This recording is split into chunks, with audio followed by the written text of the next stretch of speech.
¿Qué tal? Estamos en Agenda Abierta, Vértice TV, para hablar desde Puerto Montt, la capital de la región de los lagos, los temas que sin duda a todos nos convocan, a todos nos interesan. Primer fin de semana largo de noviembre. En otros tiempos, años anteriores, nuestros mercados, nuestras bellezas naturales estarían con muchísimos turistas. Habría mucha gente participando, recorriendo nuestro sur de Chile, pero los tiempos han cambiado. No tenemos APEC, se suspendió la COP25, y para hablar de esto y mucho más tenemos, como es habitual, a don Kossuth Vázquez, presidente de la ADC. ¿Qué tal, Kossuth? Bienvenido. Hola, Jardín. Un saludo cordial a todas las mujeres y hombres que nos siguen semana a semana a través de Agenda Abierta. Y también al abogado de la Universidad Católica Santiago, de Deportes Puerto Montt, concejal en su segundo periodo. ¿Qué tal, don Héctor Ulloa? Hola, Hardy, ¿cómo estás? Un saludo muy cariñoso a todos los que nos ven. Aquí estamos esperanzados en lo que está sucediendo también. Queremos un mejor país y estamos dispuestos a seguir trabajando, pero al mismo tiempo está pasando muchas cosas, Hardy, que yo creo que nos van a convocar hoy día a conversar seriamente sobre estos temas, pero en general estamos muy esperanzados, insisto, en que podemos hacer un país mucho mejor para todos. Y para hablar también del impacto en la economía local, qué ha pasado con las ventas, también la violencia, pero también cuál ha sido la actitud de los empresarios, del gremio. Para eso está invitado hoy día don Eduardo Salazar, contador auditor, colocolino. ¿Qué tal, don Eduardo? Hola, Hardy. Aquí, bueno, un agradecimiento a Vértice TV por esta invitación de poder comunicarnos con la ciudadanía, bueno, compartir con Jesús esta mesa, con Héctor también, y poder debatir los temas de valor. Tenemos una obligación de ponernos de acuerdo, tenemos una obligación con nuestros ciudadanos, una obligación con nuestros empleados, con el comercio y con la ciudadanía en general. Por lo tanto, este es el primer paso que se da en forma importante de la televisión local, de crear en un programa tan visto como Agenda Abierta, un debate de altura. Sí, ya muchos han hablado de las causas, quiénes están detrás de esto, por qué se produjo esto, eso se ha hablado muchísimo. Pero quiero que hablemos desde Puerto Montt. Don Eduardo, si se está a la altura, ¿qué pasó con el gremio de los salmoneros?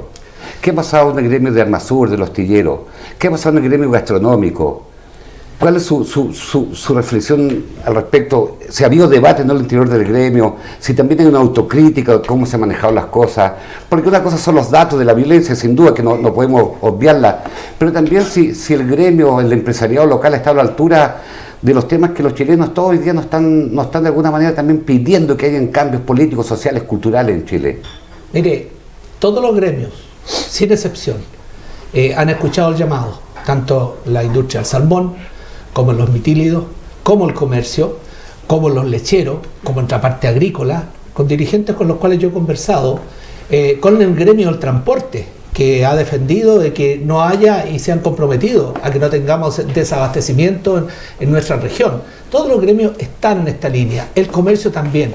El comercio es hoy el más perjudicado con todo lo que ha ocurrido en estos últimos 14 días.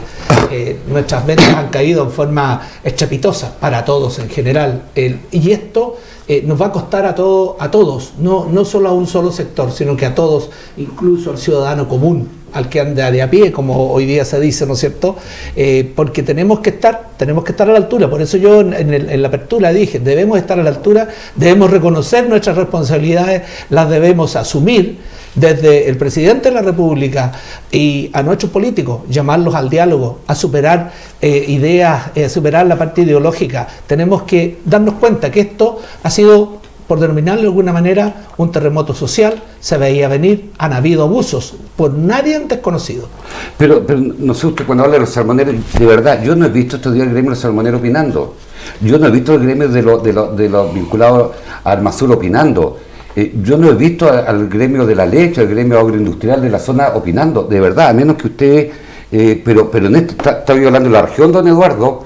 Además también sabemos, por ejemplo, la responsabilidad que tiene el gremio en la contaminación de nuestros mares, el mismo canal de Tenglo, los astilleros, una contaminación con la sentina, con el petróleo, o la contaminación acústica, motivo por el cual la gente también se fue cansando. Yo no he visto en estos días aquí en la zona, discúlpeme don Eduardo, alguna reflexión por parte de los gremios que usted me está diciendo. Bueno, yo he conversado directamente con ellos, Y por eso he señalado lo que he señalado, con respecto a que se ha escuchado el mensaje, que se está trabajando, y hay en este instante todavía una falta de claridad, porque no tenemos un interlocutor que nos diga, sino que lo vemos en las marchas distintas cosas, algunos medios políticos que tratan de sacar provecho mezquino, porque esto lo que hay que buscar hoy día es que tenemos problemas en nuestra sociedad y debemos buscar soluciones. Los gremios estamos por buscar soluciones. La Cámara de Comercio ha estado en permanente información de hacer ver y sentir lo que nos pasa como comercio. Entonces, de mi gremio puedo yo responder directamente, pero sí también señalarles que el resto de los gremios con quienes yo he conversado en forma particular están en la misma línea. Qué buena, perdona Hardy, pero sabes que estaba pensando que buena creo yo la pregunta, porque abre un debate en el sentido de que obviamente uno solidariza con los gremios de hoy día de Puerto Montt. Obviamente están sufriendo una pérdida importante en materia de incertidumbre económica, cómo pagar las patentes, cómo pagar los sueldos, cómo pagar algunas remuneraciones, en fin. Obviamente uno solidariza y trata de hacer un puente para solucionar algunas cosas o estar al servicio de. Pero qué buena la reflexión, porque también es cierto que es necesario también la autocrítica. Nosotros como clase política o como concejal, yo en este caso, uno tiene su autocrítica, podemos hablar de la autocrítica desde el punto de vista de la política, pero en el sentido de que ¿qué hacen los gremios también? Conversan con sus trabajadores, ¿cuál es la autocrítica que se puede hacer? ¿Cómo superar esta crisis con diálogo? Se ha tomado esta oportunidad, este estallido social que tú decías, Eduardo, como oportunidad también para ver en qué estamos mal, cuáles son nuestras relaciones con nuestros trabajadores, en fin, ese tipo de cosas. Bueno, yo no nombré el gremio de la construcción, pero también están llevando un diálogo ciudadano, a crear los puentes de comunicación. La principal recomendación de la Sociedad de Fomento Fabril, de las cuales nuestra Cámara también es socia y participa en ella, es que hay que escuchar a nuestros empleados, las primeras reuniones con ellos, luego escuchar con nuestros colaboradores directamente, tener la empatía con ellos y poder, de alguna manera, tener la información. Si no tenemos un interlocutor directo, ¿no es cierto?, nosotros no hemos ido por el camino de interpretar, pero más que eso, lo que se quiere ir más allá de la interpretación, sino que ir a la acción concreta. Tienen que haber acciones concretas, tienen que haber mensajes concretos hacia la ciudadanía y llamar al ciudadano que no podemos seguir destruyendo el país. Es el peor error que podemos cometer, pegarnos balazos en los pies, comenzar a destruir, a actos vandálicos, a pintar toda la ciudad, a que la ciudad esté toda cubierta con zinc, cubierto para que no le quiebren los vidrios. Eso no es lo que hay que hacer. Sí, pero esa es una parte del problema, señor Salazar. Yo creo que ahí está haciendo una lectura bastante particular, porque claro, esa es la consecuencia de, a propósito de las movilizaciones como se han ido dando, y además ese estallido que además se expresa en vandalismo propiamente tal, y que lo hemos dicho, todo el mundo lo condena. Pero la pregunta mía, porque yo también soy parte del rubro comercio, también soy parte del rubro de los pequeños empresarios, es qué se hizo cuando se discutió la ley, cuando se discutió el proyecto de reforma tributaria, por ejemplo. ¿Cuál fue la posición que tuvieron ustedes cuando se discutió, y sobre todo hoy día, cuando el corazón del proyecto de reforma tributaria que impulsaba el gobierno de Piñera era justamente la reintegración?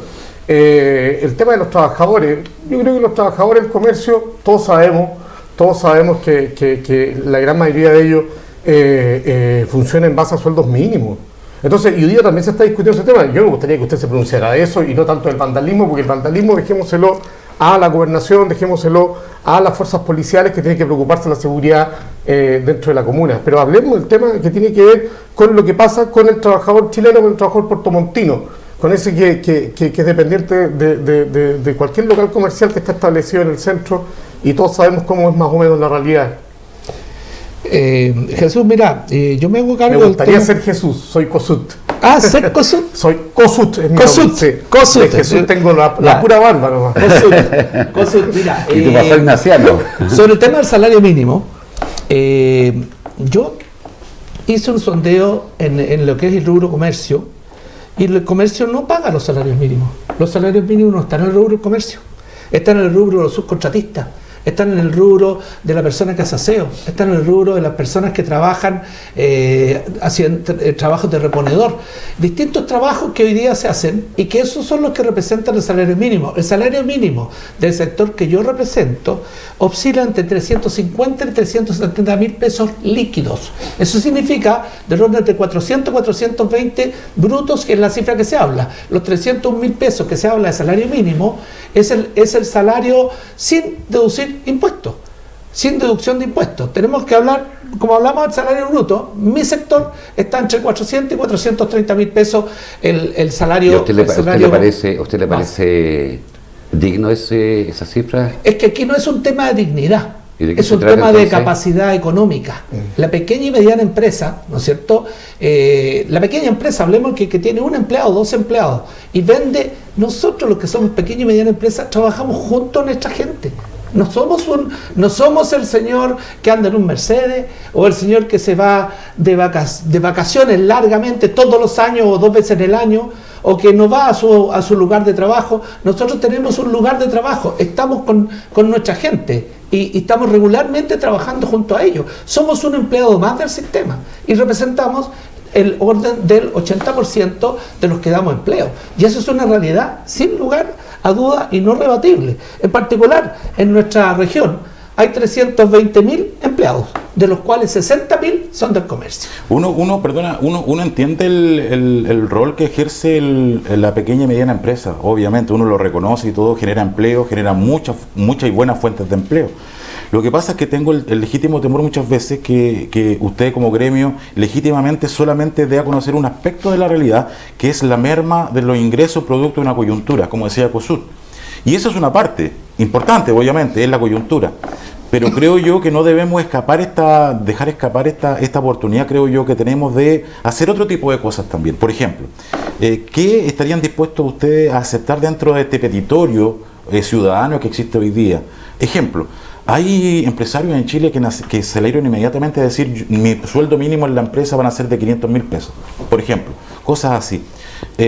Uno generalmente a veces no está pidiendo aumentos irreales de remuneraciones, pero por ejemplo el nivel de sindicalización que existe en el gremio suyo, por ejemplo, ¿cuál es? ¿A cuánto alcanza?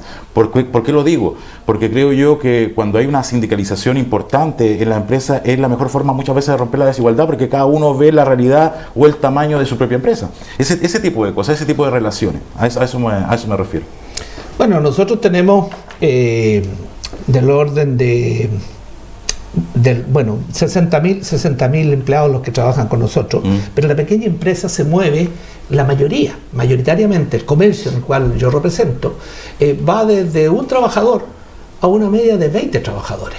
La mayoría de nosotros tiene una comunicación directa día a día con nuestros colaboradores. Yo en lo personal tengo una comunicación instantánea todos los días.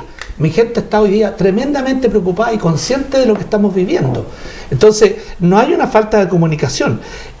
Yo también quisiera poder decir, ¿no es cierto?, pero no puedo ser demagogo. Yo tengo que hablar con la realidad que tenemos.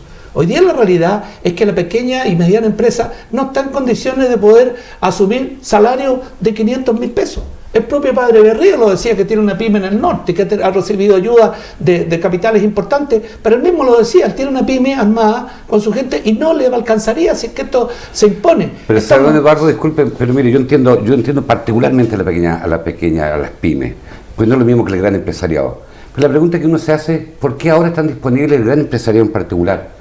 Pues también esto tiene un componente político. En el pago de los 30 días, yo quiero recordar quiénes fueron los que más se oponían en el Parlamento hasta hace pocos meses atrás. Y resulta que hoy día, estaba leyendo recién un comunicado que sacó la SOFOFA, en el cual están disponibles las grandes empresas, los bancos, en pagar, incluso algunos pagar el pago ahora. ¿Por qué tuvo que pasar todo esto para que se empiecen a hacer las cosas, don Eduardo? Y yo sé que usted es un pequeño empresario, pero usted representa un gremio. Y en su gremio entiendo yo que en la Cámara de Comercio igual hay grandes empresarios en la zona. Mira, lo de la SOFOFA Es un tema de la gran empresa, de la cual yo no puedo emitir un juicio ni una opinión porque no lo conozco en detalle. Somos parte del gremio, efectivamente, representamos a la pequeña y mediana empresa. Ellos nos invitaron, nos acogieron a formar parte de este gremio para tener una transversalidad país y tener información país.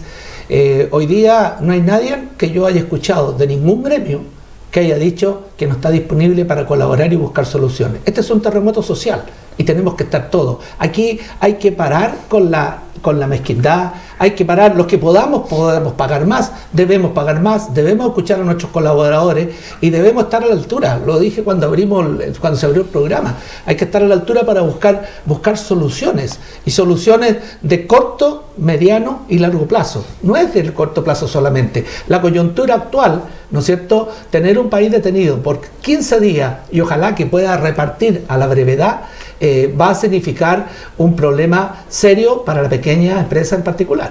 Héctor, ¿tú crees que algo bueno va a salir de todo esto en el ámbito político, en el ámbito cultural, en el ámbito económico, social? Yo creo que sí. Escuchar a Eduardo en este sentido me parece que es un buen paso. Esto no es obviamente una crítica destemplada para nada. Yo creo que ellos tienen un problema que hay que solucionar, y lo conversamos fuera de cámara. Yo voy a ser un gestionador frente al municipio, por lo menos, para hablar con el alcalde o con el resto del consejo municipal para ver la posibilidad de suspender algunos pagos que podrían servir de alivio en esta coyuntura, y lo conversamos. Pero estas son situaciones históricas que pasan en nuestro país y es necesario hacer una autocrítica. Desde el punto político, miles de autocríticas hay, obviamente hay que llevarla al papel y hacerla algo concreto. Pero desde el punto de vista del empresariado, pequeño o grande, también yo creo que hay que hacer alguna aporte o contribución. Héctor, tú llevas 2 periodos de concejal. Y último, sí. Último, está bien. Sí, claro. ¿Cuál es tu autocrítica en esto? Usted, por ejemplo, como consejo municipal, con respecto a la Cámara de Comercio, usted han postergado sí. la aplicación de ordenanzas. ¿No crees que también son señales negativas? Espera, no, son señales negativas, no solamente para el pequeño comerciante de Puerto Montt, finalmente para los ciudadanos, en que la autoridad responsable de aplicar las normas en la ciudad van entre postergaciones, tampoco hay una visión ordenadita. Tú tienes razón, Hardy. Aquí yo creo que estamos al debe como cuerpo de concejales, como municipio en realidad. Esto independiente de la responsabilidad personal, que yo voto a favor de que la ordenanza se aplique ya, pero obviamente uno se hace cargo también del componente del cuerpo colegiado. Efectivamente, mi posición es que esta ordenanza que regula el comercio ambulante en el centro de Puerto Montt se aplique desde ya y no seguir posponiéndola. Así fueron mis votos, lamentablemente son de minoría junto al concejal Orellana, pero efectivamente aquí hay nadie nos cree desde el punto de vista, porque ha pasado 3 veces ya la prórroga de esta ordenanza y aún no se aplica. De ese punto de vista, obviamente como municipio estamos al debe, pero aquí son las responsabilidades individuales las que cada uno sabe cómo vota en ese sentido. Y yo entiendo en ese caso la molestia que tiene el comercio establecido en este punto específico.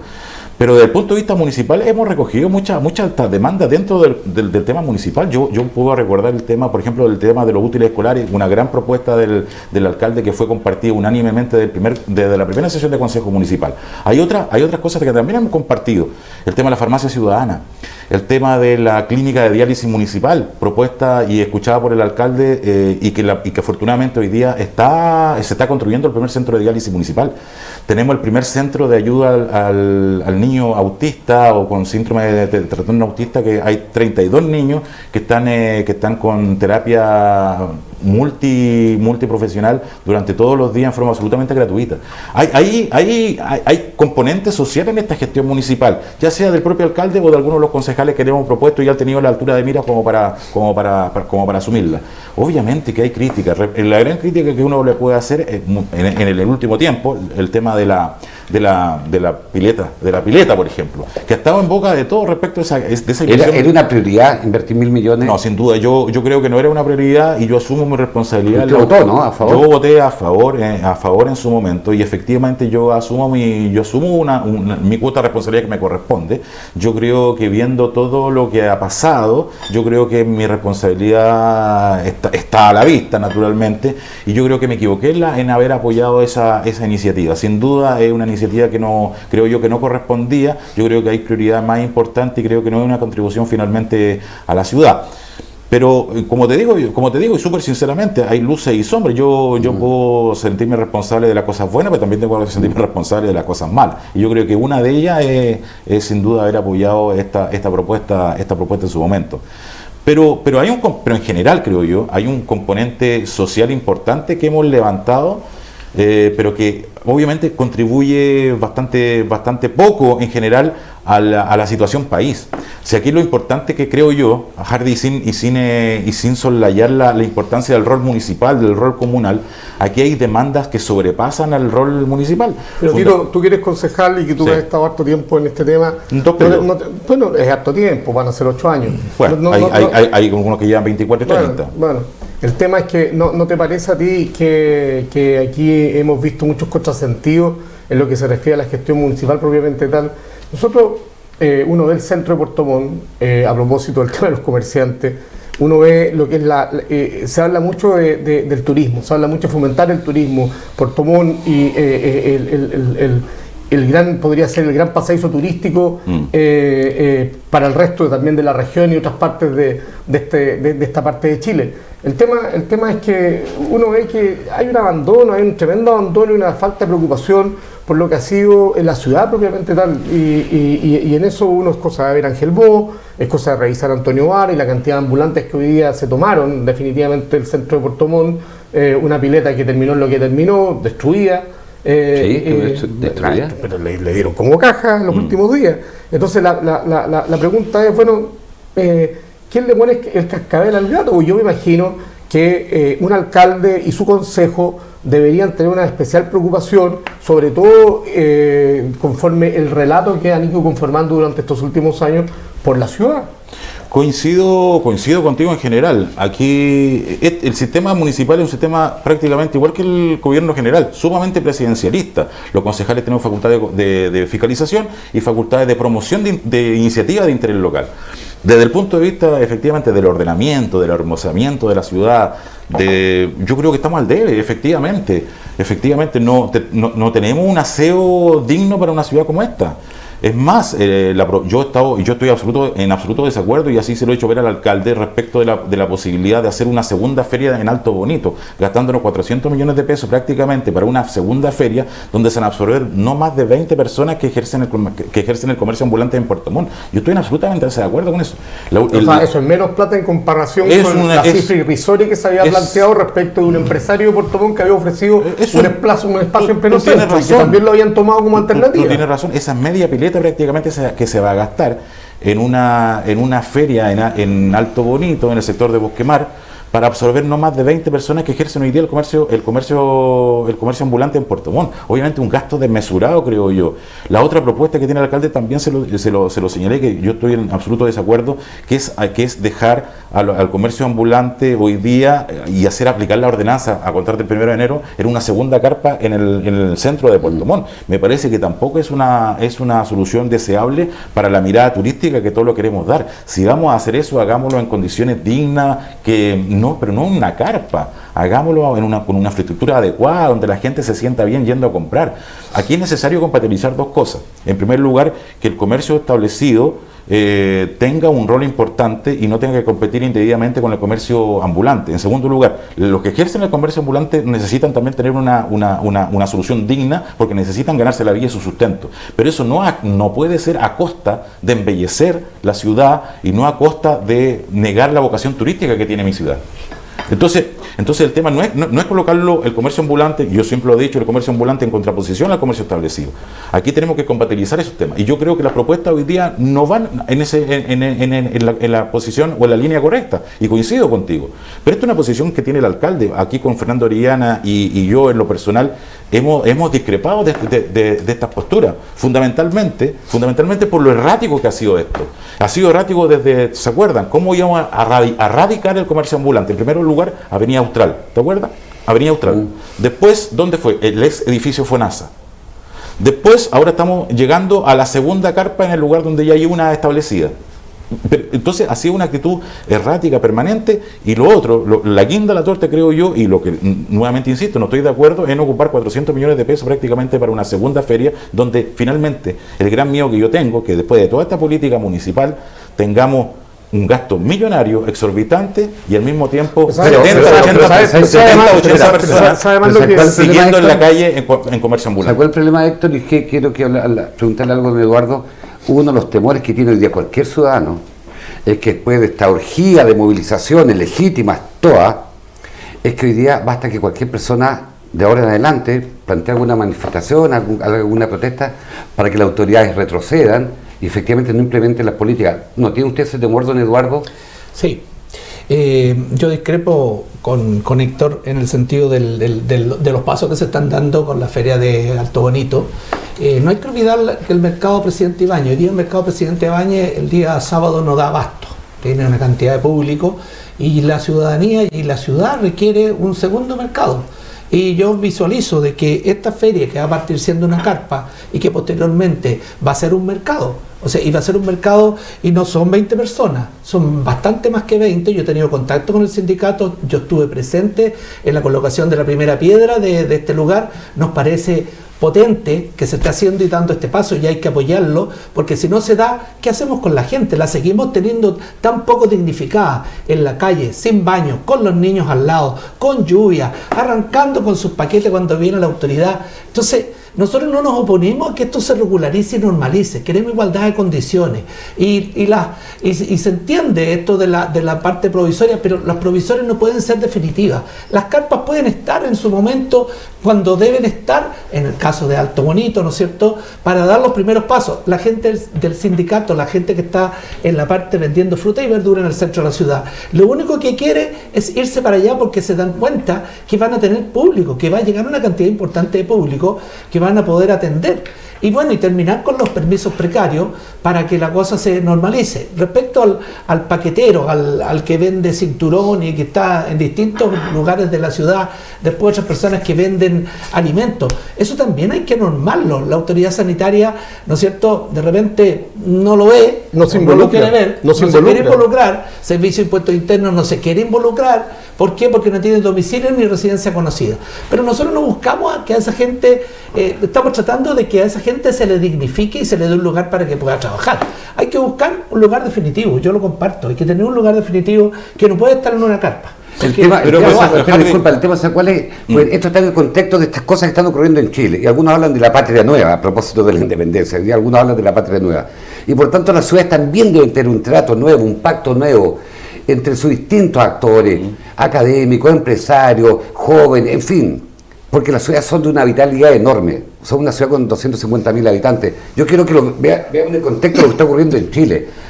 Por eso, a eso me planteo, Héctor y Cosud, cómo deben ser las nuevas relaciones hoy día, de confianza, por un lado, recuperar la confianza también, yo creo, ¿no? Sin duda, sin duda, primero, nunca hay que perder el diálogo, creo yo, porque perder el diálogo se cae en la caricatura y después cierra cualquier puerta, cualquier acuerdo finalmente, y el progreso se basa fundamentalmente en el diálogo. Primer tema. Segundo tema, yo coincido con Eduardo en el fondo, pero representamos intereses distintos, Eduardo, y yo entiendo que tú, cuando tú quieres ver que esa feria de Alto Bonito le vaya bien, yo también, pero tu interés en el gremio, yo entiendo que tu interés es sacar el comercio ambulante del centro. Y por eso creo yo que te importa que ojalá a esa feria le vaya bien. Entiendo, es un interés gremial. Pero yo al mismo tiempo no tengo un interés gremial. Yo también quiero que el comercio ambulante se radique en otro lugar. Ahí coincidimos. Pero a ti no te importa si a eso le va bien o no finalmente, porque ya cumplieron su primer objetivo, que es sacar del centro lo que le afecta, ¿cierto? Lo que le afecta al comercio ambulante. No, es que hay una contradicción. Pero hay una contradicción. Déjame terminar. O sea, pretender querer que no le vaya, o que nos importe solamente el primer paso, es no haber entendido nada de lo que está pasando, muy por el contrario. No, yo creo que aquí Eduardo está planteando un tema que es legítimo y me parece que es súper atendible, porque además yo creo que fuera de defender o no intereses del gremio, tiene que ver con la forma en cómo se ha ido desarrollando este proceso de superpoblación de parte de los ambulantes, porque tú no tendrás que compartir conmigo que alguien se debe transformar en corresponsable de esta situación cuando uno ve que hay verdaderas empresas detrás de esto, que son verdaderos distribuidores de fruta, por ejemplo, en el centro de Puerto Montt, y resulta que, bueno, ¿quién paga la factura? ¿Quién paga los impuestos correspondientes, los permisos correspondientes? Entonces, y un municipio que está ausente. Está ausente. Sí, y a mí me parece, está que ausente. eso le ha hecho mucho daño a la ciudad, le ha hecho mucho daño. Y si hoy día hay una medida que pudiera atender una solución en buena hora, que no signifique gastarse un presupuesto que no tenemos. No, pero si te estoy dando datos duros, y esto no es una opinión lo que te estoy dando, te estoy dando hechos concretos. Aquí hay una inversión de 400 millones de pesos. Y si tú le preguntas al municipio, es puro voluntarismo. Yo le pregunté, ¿hay algún estudio de mercado que demuestre que este modelo de negocio existe y le irá bien? No existe ni modelo de negocio ni nada parecido. Entonces terminamos finalmente con que hay puro voluntarismo. Si resulta, estupendo. Y si no resulta, pagamos todo. A eso me refiero. Obviamente a mí me interesaría que le vaya bien, si no soy estúpido. Pero escúchame. Porque eso es la línea que hemos discutido otras veces también, incluso nosotros, respecto de que aquí no hay un proyecto de largo plazo. Eso es. Tú sentado en el puesto que yo ocupo ahí, tú tienes que preguntar dos cosas. ¿Se hizo un estudio serio que demuestre que ese negocio es coherente, es viable económicamente? La respuesta es, no hay negocio. A alguien se le ocurrió... Una solución de parche. No solamente parche. A alguien se le ocurre que allá, en ese lugar, podría fructificar una feria. Eso es todo lo que hay. Entonces, tú tienes que exigirle un poquito más a un municipio, si se supone que si hay profesionales, ¿me entiendes? Entonces, obviamente yo estoy de acuerdo que ojalá le vaya muy bien, pero tengo que velar porque los recursos se gasten bien. Ahora, no podemos dejar de lado la gente que está trabajando en la calle. Y esto es una cosa social. No entenderlo o negarse a ello es no entender absolutamente nada de lo que ha pasado hoy día en nuestro país. Nosotros, para muestra, hemos sostenido reuniones con todos los mercados, no solamente con el grupo del sindicato. Entonces tuvimos una reunión ampliada hace unos 6 meses atrás o 8 meses atrás con todos los mercados, con el mercado de Angelmó, con el mercado de acá de la Presidenta Ibáñez, con el pueblito de Milipulli, con distintos mercados. Yo con mucha gente, con sus dirigentes presentes, hemos estado en contacto con ellos, los hemos escuchado, lo entendemos, creemos que hay que apoyarlos, no en el sentido de que ¿qué más estudio hay que hacer cuando hay un problema social detrás? Aquí hay un problema social que la gente no puede seguir. Probablemente puedo compartir contigo lo que tú me dices de que yo estoy velando por el gremio. Sí, velando por el gremio, pero nosotros no dejamos de lado el tema social de la gente que hoy está trabajando en forma indigna. Hay que encontrar una solución. Si no, ¿cuál es la solución? Si nos ponemos a hacer estudio tras estudio tras estudio, tenemos una realidad hoy día. La cantidad de ambulantes que son del orden de 80, 100 o tal vez más en toda la ciudad.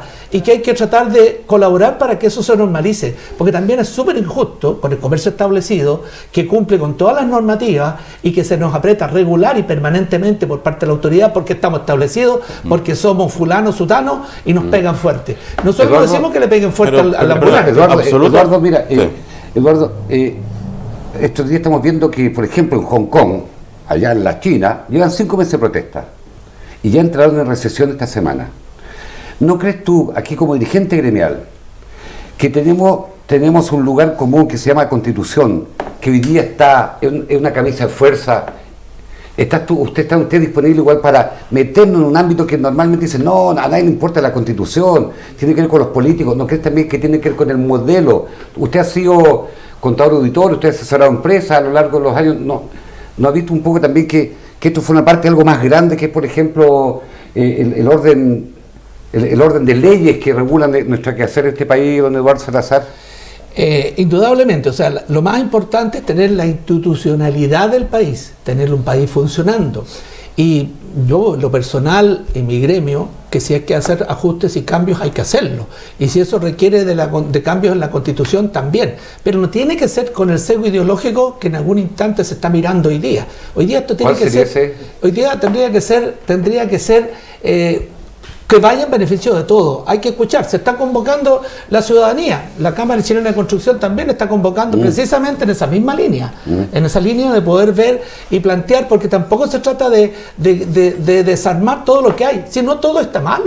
La Cámara tiene un sesgo ideológico, ¿no? ¿Cómo? La Cámara no tiene sesgo ideológico. No, yo por lo menos yo trato Eduardo, de ser equitativo y justo. Eduardo, la pregunta nosotros es, también. ¿está de acuerdo con una nueva Constitución? En la medida de que corrija... Social, sí. Es igual nueva Constitución. Sí, perfecto. Una nueva Constitución, pero teniendo las bases de que el país no se nos desordene. Nosotros no podemos ir a un mecanismo y llegar a lo que es un Venezuela. Eso es súper ideologizado lo que usted está planteando. No. Me va a perdonar. No es un tema ideológico, no. No es un tema ideológico, es un tema práctico. Porque, mira, yo te voy a poner un ejemplo. Esa es la bajada que hace hoy día los sectores más de derecha. No, yo lo que estoy yendo es que si queremos hacer modificaciones en la Constitución, tienen que ser paulatinos, tienen que ser con tiempo, tienen que ser itinerantes. Tú mismo lo decías con respecto a los estudios. Tiene que haber los mecanismos, porque no se trata de decir, mira, está todo malo, así que nosotros ahora ya vamos a gobernar. Oye, si el gobierno nosotros somos un país chico, subdesarrollado, se nos llama en vía de desarrollo, pero la verdad es que no es así. Hemos recibido también, voy a entrar a otra cosa que va a ser contingente, el tema de los inmigrantes, que lo hemos recibido en forma sin mayores controles, sin un poco ver las consecuencias de que ello significaba para el país. Y eso también ha contribuido a la tasa de cesantía, a mayor gente en la calle, a mayor comercio informal. ¿Por qué usted pone el ejemplo de Venezuela, Eduardo Salazar? ¿Por qué lo pone? Lo pongo porque Venezuela hizo una asamblea constituyente. Colombia también. Sí, pero ahí vemos lo que pasa. Ahí vemos lo que pasa. Y hay que ver los modelos. Disculpe, ¿por qué pone el ejemplo malo? ¿Por qué pone el ejemplo malo? En Argentina, mire, un gobierno de derecha, mire cómo terminó. Con más millones de pobres. ¿Por qué pone usted la ideología? Bueno, mira, yo lo que estoy planteando, ¿no es cierto?, es que tanto Héctor como Casut tenemos que ponernos de acuerdo. No podemos seguir dándonos esta cosa. Si queremos hacer país, hagámoslo en serio y pongámonos, ¿no es cierto?, a trabajar y convoquémonos en los puntos. Yo estoy disponible para discutir y conversar. Yo estuve en los grupos cuando la presidenta Bachelet convocó. Yo estuve en uno de esos grupos, trabajando también y colaborando en mi rol de dirigente. ¿Iba para Venezuela esos cabildos, usted cree? ¿Perdón? Yo también participé. ¿Usted cree que esos cabildos iban camino a Venezuela? No. Yo creo que el camino que se estaba siguiendo y que esperamos que se siga tiene que ser institucional, responsable. Y cuando vamos a hacer un cambio, tenemos que hacer el cambio responsable que beneficie a todos, porque aquí ya se acabó el A y el B. Y nos vamos ideológicamente porque queremos tal o cual. Aquí hay que pensar en el bien común. Pero Eduardo, yo creo que es importante el dato que tú das, en el sentido de que cuando hablamos de nueva constitución, no necesariamente hay que hablar de Venezuela, porque es un estigma, es una caricatura que hoy día un sector del país lo está sacando a flote y lo va a seguir haciendo mucho más. Ese además es un argumento cargado de además, o sea, pensemos también que hay otros países, muchos más países que tienen nueva constitución, que tienen asamblea constituyente y no ocurre lo de Venezuela. Entonces, no caigamos nuevamente en la caricatura. Yo no lo estoy poniendo desde el punto de vista caricaturesco, sino que lo estoy poniendo como las consecuencias que ha tenido Venezuela, siendo un país tremendamente rico en su momento con petróleo. ¿Pero por qué no dio el ejemplo de Finlandia? Perdón, déjame terminar con lo de Venezuela. Y luego esto se cae porque no se hace adecuadamente. O sea, yo desconozco cuál fue el mecanismo que usó Venezuela para llegar donde llegó. Asamblea Constituyente, pero la Asamblea Constituyente tiene que hacerse en serio, tiene que estar la opinión de toda la ciudadanía, porque esto no se trata de... Yo puse el ejemplo de Venezuela por poner un ejemplo que está a la vista, pero no se trata de que yo tenga esa ideología. La pregunta es, ¿nueva constitución o modificar la Constitución? Yo creo que hay que modificar la Constitución. ¿Ya? O sea, creo que la Constitución actual tiene cosas buenas y también tiene cosas malas y que deben corregirse, y que el propio empresariado ha hecho el mea culpa, el propio presidente ha pedido perdón, ¿no es cierto? La ciudadanía en general se ha manifestado y se ha escuchado el llamado que se ha hecho. Hay mucha gente tenemos que aprender la lección. Hay mucha gente que le tiene miedo a la palabra constitución, asamblea constituyente, hasta la palabra sindicato se le tiene mucho miedo. Yo creo que hay que perderle el miedo a ese tipo de palabras. Yo creo que lo que no podemos seguir viviendo en una constitución que un solo sector la apoya y otro sector la quiere modificar. Yo creo que eso le hace muy mal al país. No podemos seguir viviendo con una constitución en serio, que solamente es defendida por algunos. Y mira la paradoja, Eduardo. Podemos terminar con una asamblea constituyente y quizás no la vamos a modificar tanto lo que existe hoy día. Si ese no es el tema. El tema es que tenemos que aceptarla a todos. Imagínate que una asamblea constituyente exista y resulta que la constitución que tenemos y la nueva no va a diferir en cosas tan sustanciales, o a lo mejor sí, pero eso se lo vamos a dejar supeditado y entregado a la voluntad de la gente finalmente. Así es. Que es la única manera en que esa constitución sea aceptada, querida y respetada por todos, que es la única forma, yo creo, que de salir de este entrampe constitucional que tenemos hoy día. Muy bien, Mira, y vamos, solo para aclarar. antes de ir a la pequeña pausa, queremos despedir a don Eduardo Salazar, presidente de la Cámara de Comercio. Bueno, muchas gracias por la oportunidad y no puedo dejar de señalar, de llamar a nuestros jóvenes, a nuestra nueva generación, a comprometerse a crear un mejor país y que sea justo. Y también pedirles de que ellos colaboren, se capaciten, estudien, comprométanse. El trabajo es duro, nada es gratis en la vida. Tenemos que ir en esa línea. Todos debemos colaborar, debemos estudiar, debemos capacitarnos y tenemos que tener las oportunidades que el sistema nos debiera permitir a todos crecer con igualdad. Muchas gracias, don Eduardo, y ahora vamos a la pequeña pausa comercial. Ya volvemos con un nuevo invitado interesante hoy día, este fin de semana, 1 de noviembre.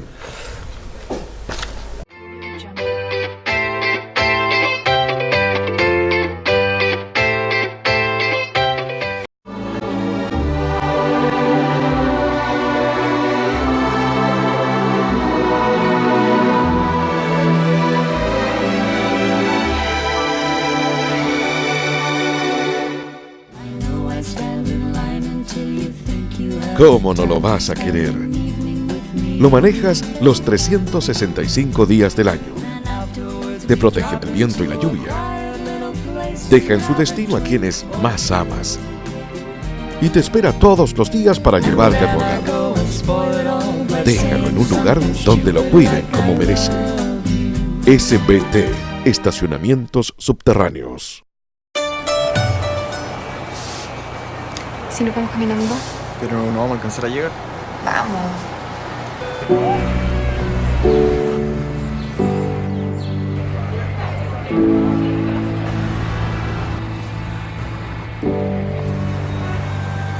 Se nos hizo tarde. Ya se terminó la serie. La vemos después. Hoy tú decides cómo disfrutar tu tiempo. La entretención te espera. Eres BTR. Eres Replay TV. BTR. Vívelo hoy.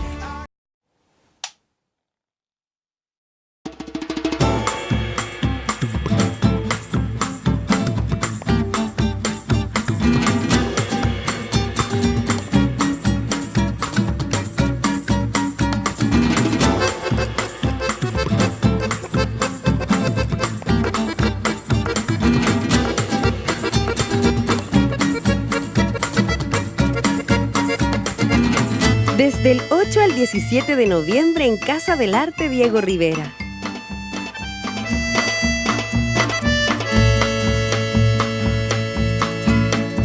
Segundo Festival Internacional de Cine de Puerto Montt. Invita Municipalidad de Puerto Montt. Organiza Corporación Cultural de Puerto Montt.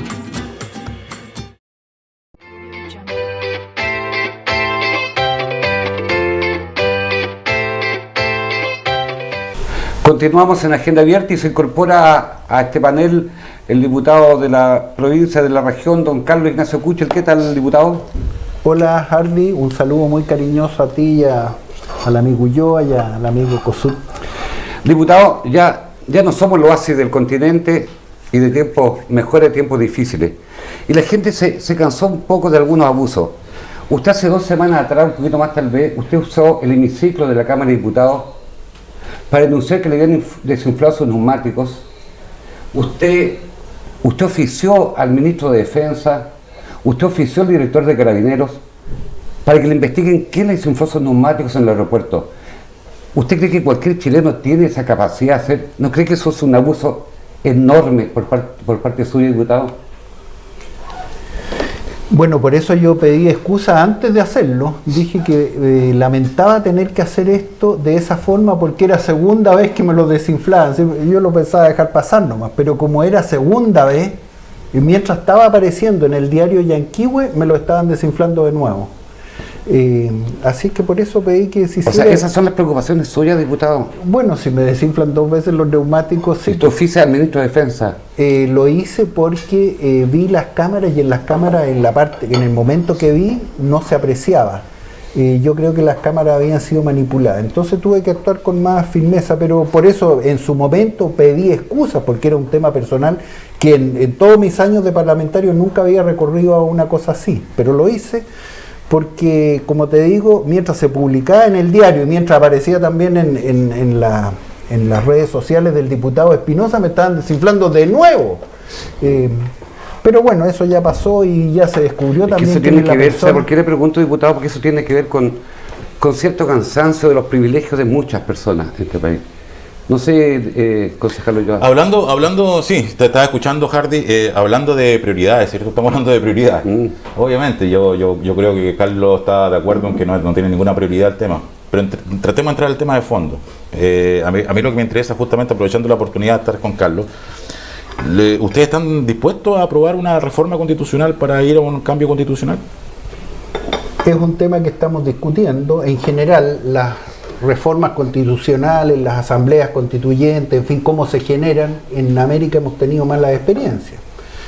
Pero hay que, en este momento estamos abiertos a todos los, algunos, porque tampoco puedo ¿Cuál es tu opinión, tu posición particular sobre este tema?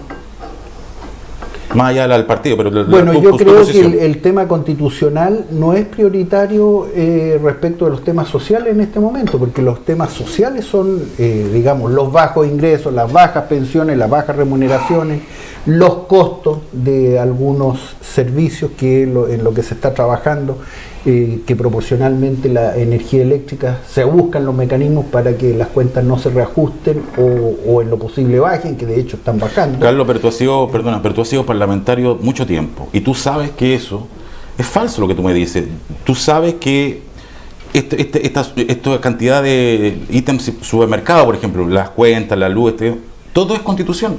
Y tú sabes que es así. Pero déjame decirte, yo creo que no, porque acabamos de aprobar recién un mecanismo a través del cual las cuentas de la luz no se reajusten en un 9,2%, lo acabamos de aprobar la semana pasada. ¿Sí? Se acaba de aprobar un acuerdo con las concesionarias para que los peajes no se reajusten en menos de un 3,2%. A eso me refiero yo, dentro de la misma Constitución, dentro de los contratos de concesiones. Pero tú te refieres a los cambios cosméticos, pues, Carlos. Esos son cambios cosméticos. Eso es 20 luquitas aquí a la pensión básica solidaria, importante, no te lo discuto.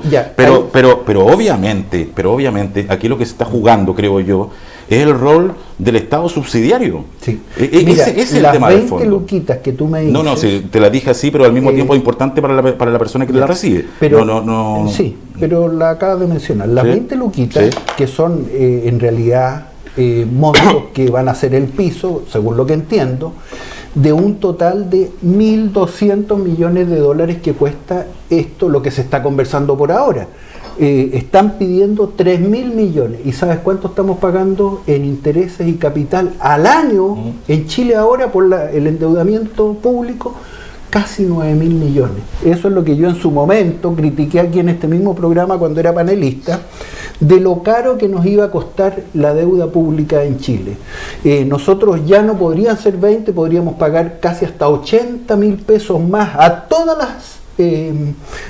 las jubilaciones, si es que tuviéramos la libertad de no tener esa deuda pública que yo en su momento mencioné que no era bueno que incurriéramos en ella. Antes de darle la palabra a Consul, mira, quiero decir lo siguiente, porque está tan unida la Constitución con el tema económico, que leo aquí lo dispuesto en los artículos 24 y 32 de la Constitución Política de la República de Chile.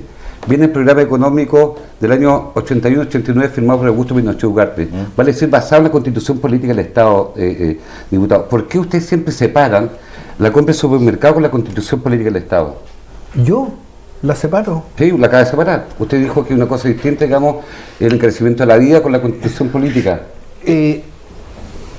Bueno, es que la Constitución Política yo creo que no es tan relevante, es muy importante, es la principal ley, en fin, pero en el pero ¿cómo puede un parlamentario decir, perdóname Carlos, pero cómo puede un parlamentario decir que la Constitución Política no es tan relevante? No, te digo, te repito, es la principal ley, en fin, pero más relevante que una Constitución, encuentro yo, son los hábitos cívicos de una nación, son las costumbres,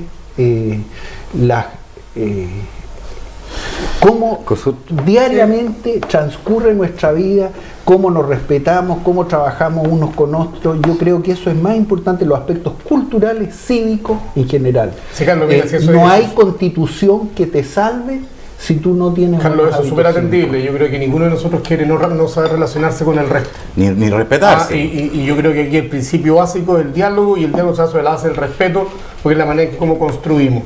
Pero eso no nos exime de pensar en lo que hoy día está reclamando la ciudadanía. Yo no estoy hablando para que nos ahorremos la discusión, no estoy hablando de aquellos que salen del lumpen, antes que salen a destruir. Estoy hablando de los miles, millones de chilenos que han marchado durante todos estos días. Cuando tú les preguntas a cada uno de ellos, más allá del conocimiento cabal que puedan tener más o menos, todos dicen una nueva constitución. Entonces yo digo, ¿por qué la clase política y por qué la derecha en este país... Pero déjame terminar. ¿Por qué la derecha en este país se sigue oponiendo de la manera como lo hace? El otro día escuchábamos a las nuevas autoridades y ellos están disponibles para revisar. O sea, perdona, yo creo que el mensaje es muy claro. Hoy día, el Chile que tenemos hoy día es muy distinto al que con el que partimos el día viernes 18. Creo que tratar de eludir esto sencillamente es porque o tenemos interés en mantener todo tal cual está y finalmente generar una suerte de gatopardismo en el país a través de las soluciones inmediatas, o derechamente porque no hemos entendido nada. Yo creo que hoy día es muy importante entender de que el tema constitucional no es menor. El tema constitucional se consagra el tema de la educación, mira, esta constitución que tenemos hoy día establece como principio un principio de subsidiariedad de parte del Estado. El Estado entra, actúa cuando ya los particulares no tienen nada más que hacer.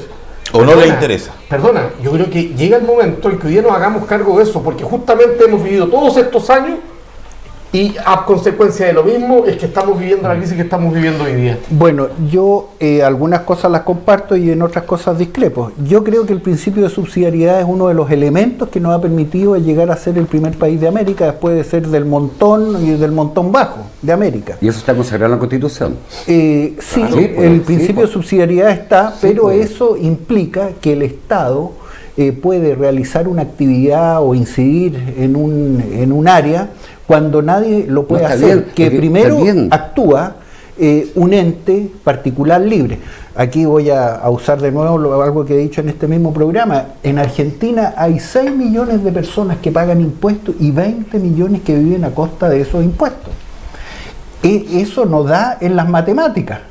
Las matemáticas económicas no dan. Nosotros tenemos que mirar las matemáticas de nuevo para los efectos de la subsidiariedad. Un Estado no puede producir tanto como lo puede hacer la infinidad de pequeñas y medianas empresas, las pequeñas y medianas personas. Yo estoy de acuerdo con eso. Sí, pero entonces estaremos de acuerdo hoy día que la reintegración ya no corre. Es que ahí, rebajar el impuesto a los más ricos. Claro, ahí yo soy partidario de hacer reintegración para la pequeña y mediana empresa y dejar a los ricos sin reintegración. A ver, ¿qué te parece? Pero si hagamos eso. Pero Carlos Ignacio, tú estás hablando de la pequeña y mediana empresa. ¿A qué pequeña se refieren? Si la reforma de Michelle Bachelet, perdona, pero la reforma, menos de 100.000 UF. La reforma de Michelle Bachelet y esta reforma no toca a ¿cuál es la pequeña empresa? ¿Esta que factura mensualmente 10 millones, 12 millones, 15 millones? Y un poco más se estableció en 100.000 UF, entiendo. Entonces a mí me parece que tenemos que, y ahí yo creo que... Hagámoslo con las pequeñas y medianas empresas. Transversalmente todos cometieron el mismo error. A mí me parece que hoy día en lo que hay que concentrarse derechamente es que, bueno, la reforma tributaria, ¿qué alcance va a tener? Derechamente, estamos disponibles para evitar seguir insistiendo majaderamente porque mira la foto. No, pero es que escucha lo que estoy diciendo yo. Pero mira la foto que es fea. Mientras el gobierno le subía el transporte, aceptaba o permitía que subiera el transporte público a esa señora que gana 110.000 pesos mensuales. Quedó sin efecto. Pero mientras eso quedó después. Sí. Una semana después se iba a tomar la determinación. Insistía en rebajarle los impuestos a los más ricos. Es que eso de la integración ya se acabó. Pero yo te digo, mantengamos la integración para las pequeñas y medianas empresas. Yo creo que es un tema que todavía se tiene que discutir. Diputado, ¿usted cree que, usted que le gusta la historia, yo sé que le gusta mucho la historia, que ha faltado mucho en estos días, memoria e historia. Pucha, que cuando algunos dicen no miremos el espejo retrovisor, yo diría que desprecio la historia. No hay que estar pegando en el retrovisor, pero hay que mirar para atrás lo que ocurrió. Las lecciones de la historia. Diputado, ¿usted cree que algo bueno va a salir de todo esto?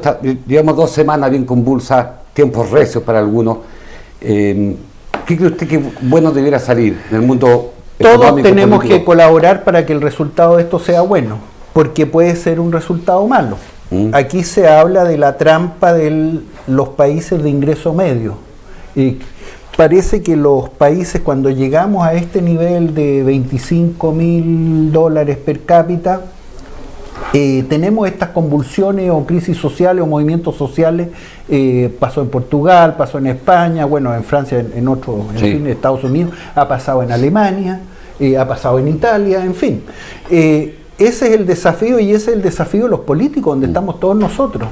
Pero en mi caso, que soy economista, siempre trato de tener un ojo fijo en la economía, porque yo le tengo miedo a que quedemos atrapados en una situación económica que no tengamos, que sea demasiado cara las amortizaciones y los intereses que tengamos que pagar, porque después de estas cosas a veces vienen las alzas de intereses. En este momento nosotros estamos con intereses particularmente bajos, que yo, como lo he dicho en otros programas, lo adjudico a que los impuestos son relativamente altos, entonces usamos solamente la política monetaria en vez de la política fiscal. Bueno, pero yo creo que esta es una gran oportunidad para todos nosotros.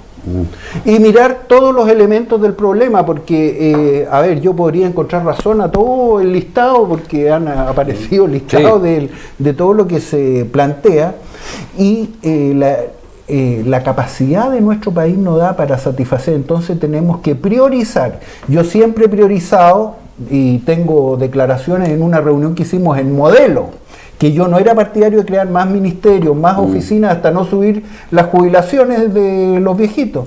Estamos llenos de oficinas, incluso oficinas que impiden que funcione la actividad económica, y las jubilaciones no han subido en la medida de lo que queríamos. Porque efectivamente hay que pensar, tal vez un nuevo sistema político, tal vez semipresidencial, no sé.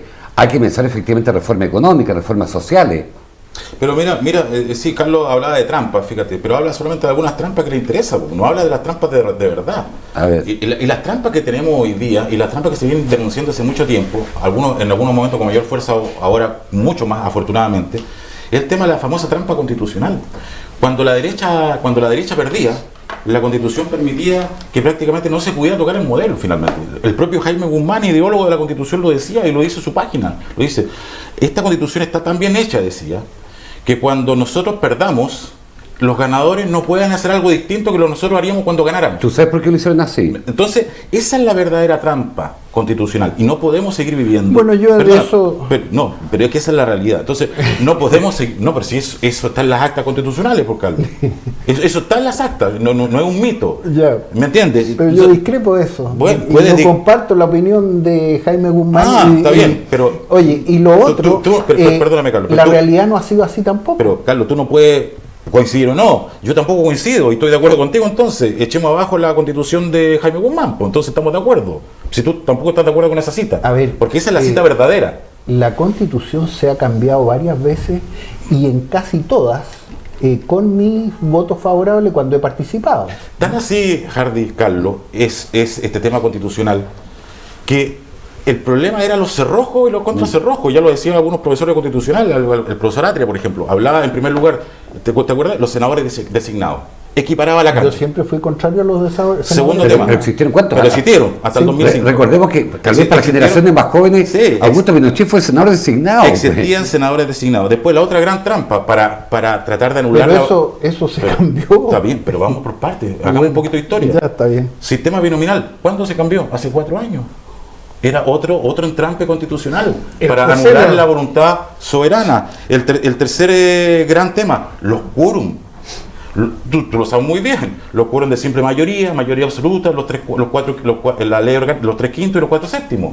O sea, leyes de un quórum supramayoritario, que se le llama, que en ninguna otra legislación existe ese nivel de alto quórum para modificar una simple ley.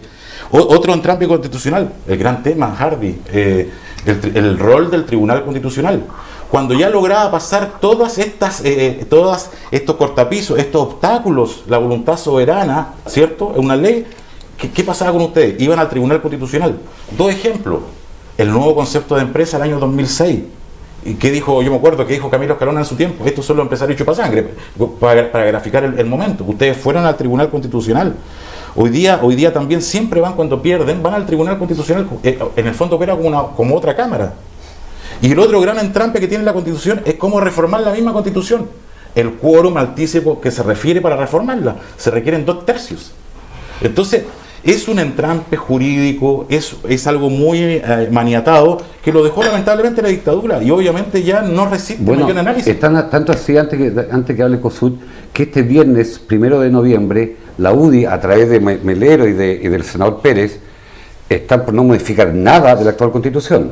Bueno, si podemos seguir en esta locura de no darnos cuenta que todo obedece a la Constitución. Y yo voy a dar 2 ejemplos solamente, Carlos, para bajar, quizás aterrizar el tema. Sí, está bien. El tema pensiones y el tema salud. La gran mayoría de la gente quiere un cambio rotundo en materia. Primero, las grandes prioridades son seguridad, salud, pensiones, es decir, el sistema previsional y el sistema de salud. Pero no puede existir mejoría en este ámbito si no hacemos un cambio constitucional. Josut hablaba del principio de subsidiariedad. El Estado no puede meterse en estos temas porque la Constitución no lo permite. El artículo 19, número 22, consagra un Estado no empresario. Dice, las personas pueden desarrollar cualquier actividad económica, pero el Estado, para desarrollarla, requiere de una ley de quórum calificado. Ese es el entrampe constitucional. Para meter el Estado en estos temas, se requiere que una ley de quórum calificado lo permita. Y eso no existe y no va a existir, porque ustedes se oponen permanentemente a que se regule permanentemente. ¿Qué poner el Estado, tú, de todo lo que estamos hablando? Yo te voy a dar un ejemplo, que lo conoces muy bien, porque ¿alguien se acuerda de una empresa noruega de salmones? Era una empresa estatal. Aquí en Chile hablar de empresa de salmones estatal sería una locura, pero el Estado noruego lo tenía aquí. ¿Te acuerdas? Sí, me acuerdo. Ya. Y canadienses también. Y canadienses también. Y australianas. Sí, claro. ¿Por qué no? Ya de ese modelo me estás hablando. No, bueno, de un modelo noruego, ¿por qué? Finlandés también. Donde el Estado, en el fondo, es más partícipe de las decisiones y no solo se le entrega al privado. Y no solamente se le entrega en privado en materia tan importante como previsión y salud. COSUD. Ya.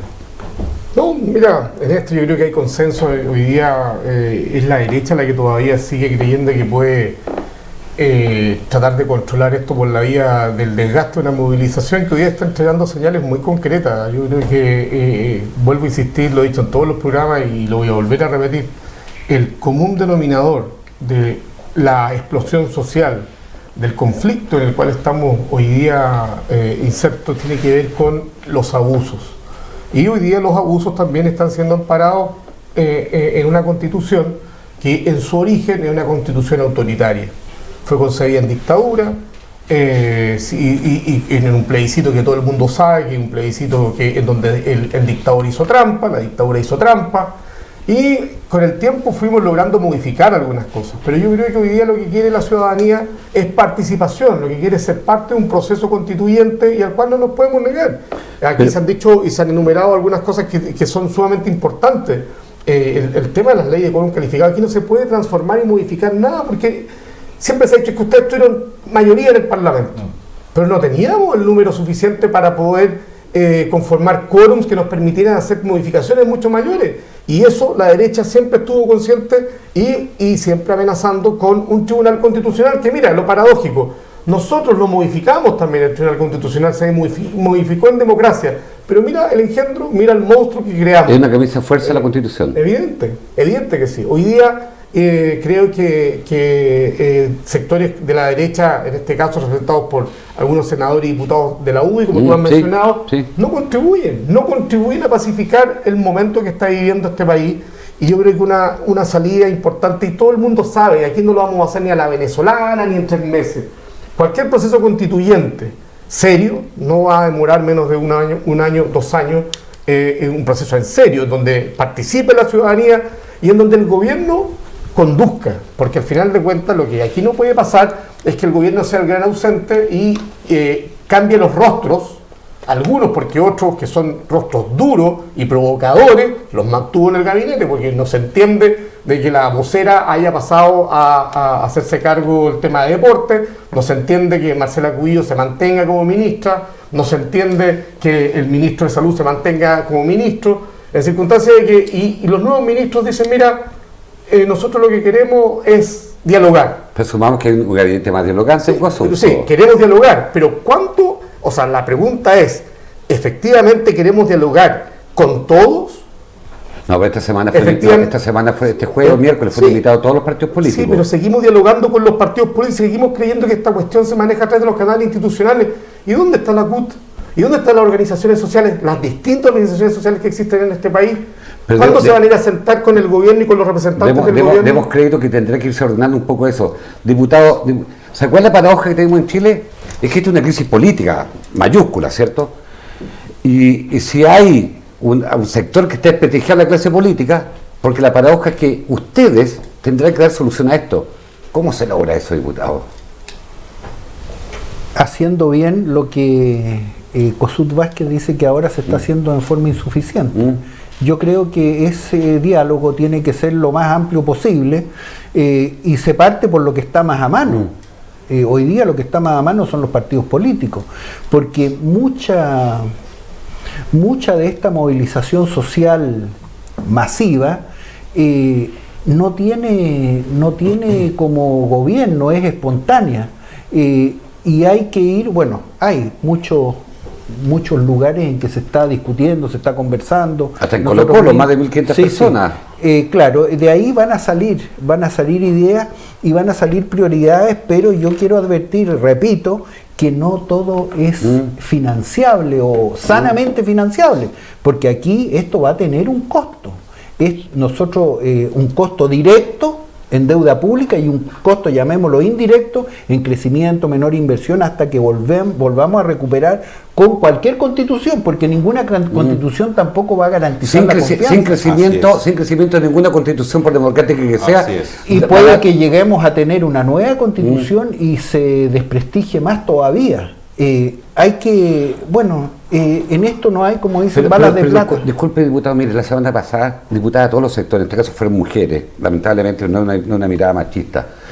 Lo que hicieron ahí en el hemiciclo, ahí frente, fue una vergüenza, porque lo que esperamos los chilenos todos es que ustedes, ¿cuántos son? 143 diputados, 155, 43 senadores, sean los que estén a la altura, y yo no sé si están a la altura, porque esa es la paradoja. Porque la única manera de causar, estos días hemos visto que en Colo-Colo, en centros culturales, en juntas de vecinos, en plazas, en calles, en las partes más diversas de Chile, se han autoconvocado. Y eso obviamente su minuto tendrá que encauzarse como todo proceso histórico. Entonces uno lo que les puede pedir a usted, por eso yo comencé con lo que usted hizo hace 3 semanas atrás, no quiero ser con esto reiterativo, pero es que eso demostraba la falta de sintonía, diputado, con prioridades de este país. Bueno, respecto de mi sintonía, yo tengo mis oficios, tengo mi página donde sale todo lo que he hecho, y esta es la única, en toda mi vida parlamentaria, el único tema personal que he tocado por lo que te expliqué. Respecto de la conducta de cada uno de los 155 parlamentarios, especialmente en momentos de tanta tensión, es difícil. Somos mucha gente, y cada uno con sus agendas particulares, agendas partidistas, con su perspectiva de las cosas, con su situación personal. Yo comparto contigo que tenemos una tremenda responsabilidad los que estamos en cargos públicos formales, institucionales, tenemos lejos más responsabilidad que todas las personas, y tenemos que resolver y ver o leer, como dicen ahora, leer con cuidado lo que realmente se está planteando. Pero no puedo hacerme cargo de cada una, y después a veces hay momentos que tú dices esto va a ser muy tranquilo, es totalmente intranquilo, y momentos que tú esperas totalmente intranquilos son tranquilos. Pero en esta semana, después de ese incidente que tú comentas, se aprobaron las 4 leyes principales de las 8 que por ahora está planteando el gobierno del presidente Piñera, más las 7 medidas, llamémoslas administrativas. Se aprobaron 4 en esta semana, casi por unanimidad, hubo algunos votos en contra, pero sí el Congreso, en la Cámara y el Senado fueron un lugar de conversación y se logró esto que le comentaba al señor Ulloa. A mí hay cosas ¿Voto obligatorio, Cosut, tú crees que debe ser imprescindible? Total y completamente. Siempre he estado de acuerdo con el voto obligatorio. Yo nunca compartí la idea siquiera de que la gente tuviera que definir si va o no a votar. Pero mira, yo quería hacer un tema que para mí es muy importante y que tiene que ver también con la derecha, y no voy a hablar de la derecha dura y recalcitrante. Yo hablo también de Renovación Nacional el otro día a propósito de que recibió impactos de balines un funcionario del Instituto de Derechos Humanos. Vimos, ¿sabes? A mí me llama la atención, Carlos Ignacio, cómo la derecha se comporta en este tema. No voy a hablar de todas las personas que actúan a través de las redes sociales, cómo disparan, cómo denostan, cómo tratan de... Pero por lado y lado, ¿eh? Ajá, sí, pero, perdona, pero frente a la información que hay hoy día en materia de derechos humanos, porque aquí se están vulnerando los derechos de las personas y en reiteradas situaciones, gente de tu sector, de hecho una diputada decía, mira, pero ¿cómo voy a hacer una farsa? ¿Por qué? Porque no le atravesó, el balín no le atravesó la pierna. Entonces yo digo, bueno, ¿cómo vamos efectivamente a contribuir con un nivel de seriedad mínimo, que es lo que se espera en estos casos, para efecto primero de iniciar el proceso de pacificación de nuestro país y en segundo lugar el proceso de construcción del nuevo Chile del que todos hablamos, cuando vemos, y yo ahí me quiero hacer cargo porque lo estoy señalando yo, cuando vemos que hay sectores que hoy día tratan de la peor manera, y sectores diputados del sector de la derecha, de tu partido, una diputada de tu partido, cuestionando la veracidad de una situación que fue concreta. Pero ¿sabe, Cosut? Que hemos dejado de lado este grupo muy violentista que ha causado un daño enorme en Chile. Y gran parte del centro izquierda ha sido bastante silente. Aquí yo tengo un documento que da origen al anarquismo, para explicar un poco lo que es el anarquismo. Una de las cosas que dicen, el pueblo no necesita programas ni dirigentes. ¿Les suena eso a ustedes, estimados auditores? ¿Les suena? Porque efectivamente que había una violencia organizada. Quemar 40 carros del metro no fue espontáneo. Estaciones de metro. No ha sido espontáneo. Yo siento que allí estamos hoy día preocupados de los memes y de los WhatsApp, y allí había un tema que ha sido muy complicado, que de eso, por favor, la historia nos demuestra que son movimientos muy focalizados, que pueden ser pocos, aunque en este caso son miles, y que pueden causar mucho daño. Y que también no van a contribuir a lograr paz social, que finalmente para tomar los acuerdos se requieren. Yo ahí siento que veamos cómo se arrestó el Partido Comunista, estos días las conversaciones. Yo no sé si la centroizquierda también hace una autocrítica profunda y no solamente decir cosas obvias, sino que condenar algunas cosas que son hoy día evidentes. Perdona, Ardi, estoy de acuerdo contigo en condenar estos hechos de violencia que son mínimos en todo caso. Ahora, o sea, ¿te parecen mínimos lo que pasó en el metro de Santiago? No, o sea, mínimos en cuanto a la cantidad de hechores de estas conductas. Si tú lo comparas con el 1.200.000 personas, obviamente 10.000, 5.000 son mínimas. Causan daño, sin duda, causan daño. Pero si seguimos manteniendo el foco... Es que no hay que abandonarlo. Yo estimo, tengo la convicción de que hay algunas personas que están interesadas en mantener el fuego en el tema justamente en este tipo de cosas. Llevamos más de una hora de programa y primera vez que estamos tocando este tema. Por tanto, el foco acá no está en eso. Porque yo te introduje. No, está bien. Yo te entiendo. Y es más, vamos a seguir viendo una escalada de atención y foco en los temas que, si bien son importantes, no es lo más importante, creo yo. Es un tema importante que la inteligencia policial funcione, que la inteligencia de Carabineros lo focalice, hay imágenes concretas, que la Fiscalía haga su pega, que el Instituto Nacional de Derechos Humanos haga su pega. Y la clase política. Está bien, pero eso tiene que seguir su rol. Yo me refiero a la política, yo me refiero a la política. Para eso existe una institucionalidad. Existe una institucionalidad que tiene que funcionar, y si no funciona tenemos que hacer que funcione. Aquí lo que no ha habido es inteligencia policial para aislar a estos grupos que no les interesa avanzar en las cosas más importantes que demanda el país. Y eso ha sido condenado, yo creo que transversalmente. Te lo digo sinceramente, creo yo. Pero a mí me interesa seguir con lo que decía Carlos, en el sentido de que efectivamente hay mucha demanda hoy día de la gente, de las personas.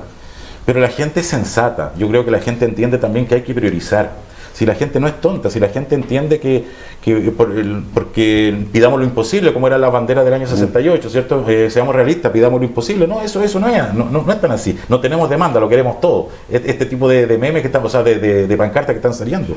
Yo creo que la gente va a priorizar y prioriza finalmente. Si somos un país que tiene que crecer y que con su crecimiento tiene que, ojalá, repartirse mejor la torta para todos.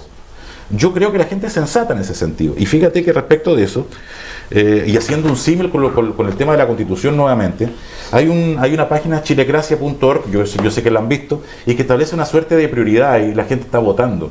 Y las prioridades, la primera prioridad dice reducir la tasa de mortalidad de 110, la tabla de expectativa de vida de la AFP, como primera gran prioridad. Es decir, primera gran prioridad, tema pensiones. El segundo tema, la pensión mínima, igual al sueldo mínimo. También tenemos un tema de pensiones, vejez. El tercer lugar, aumento del sueldo mínimo, aumento de remuneraciones. El sueldo de los políticos en relación al sueldo mínimo, también quieren regular el sueldo de los políticos. Ojalá todos ganaran como concejales. Enfermedad. Quinto, esta está priorizado. Enfermedades preexistentes, tanto en ISAPRE como en FONASA, un tema de salud. Se acaba de votar el seguro catastrófico. Exacto, te lo estoy diciendo. Desprivatización del agua. Sexto lugar, un seguro universal de salud, como tú lo señalabas, Carlos, los precios de los medicamentos y el transporte gratuito a la tercera edad. Se está trabajando en los precios de los medicamentos, ese es el otro elemento que viene. Entonces, politicemos este tema desde el punto de vista, ¿es o no constitucional? Reducir la tasa de mortalidad de 110 años, tú me vas a decir que es un tema legal, pero meter mano al sistema de FP finalmente no es un tema simplemente legal. El tema del sueldo mínimo, ¿cómo aumentamos el sueldo mínimo? La gran propuesta que hace el presidente Piñera hace 2 semanas atrás fue subsidiar en 49.000 pesos, ¿cierto?, el sueldo mínimo para llegar a 350. Pero el otro tema es la sindicalización. Aumentar, fortalecer los sindicatos, que es la mejor forma de bajar la desigualdad, y así obtenemos un doble beneficio, que si no queremos llegar a los sindicatos interempresas o a la negociación colectiva por rama, por lo menos hacemos una efectiva sindicalización y negociación colectiva por empresa. Pero tampoco la derecha ha querido avanzar en ese tema. Es más, ha llegado al Tribunal Constitucional. ¿Te acuerdas del tema, Carlos, cuando en el gobierno anterior se trató el tema de la titularidad sindical? Es decir, ¿quién negociaba por la empresa? ¿Si era solamente el sindicato o podían negociar los trabajadores separadamente? Fueron al Tribunal Constitucional y nosotros sabemos que el Tribunal Constitucional le dio la razón nuevamente por esta estructura constitucional. Entonces, muchas de estas cosas que aparecerían como algo, como simple lista de supermercados, dicen relación directamente con la Constitución. Y a eso voy, Carlos, que estos temas no se solucionan simplemente con un aumento aquí o un aumento acá, sino que se modifican o se tratan realmente con nuevas reglas del juego, con un nuevo rayado de cancha.